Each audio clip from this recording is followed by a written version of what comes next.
మీద చెయ్యి వేసి బొట్టు పెట్టినా, తాళి బొట్టు మెడను కట్టి బొట్టు పెట్టినా, తల మీద చెయ్యి వేసి బొట్టు పెట్టినా, తాళి బొట్టు మెడను కట్టి బొట్టు పెట్టినా, సన్ని కళ్ళు తొక్కినా సప్త పదులు మెట్టినా, సన్ని కళ్ళు తొక్కినా సప్త పదులు మెట్టినా, మనసు మనసు కలపడమే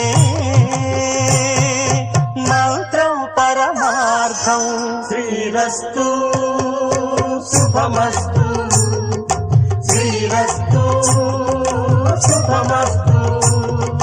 శ్రీకారం చుట్టుకుంది పెళ్లి పుస్తకం, ఇక ఆకారం దాచుతుంది కొత్త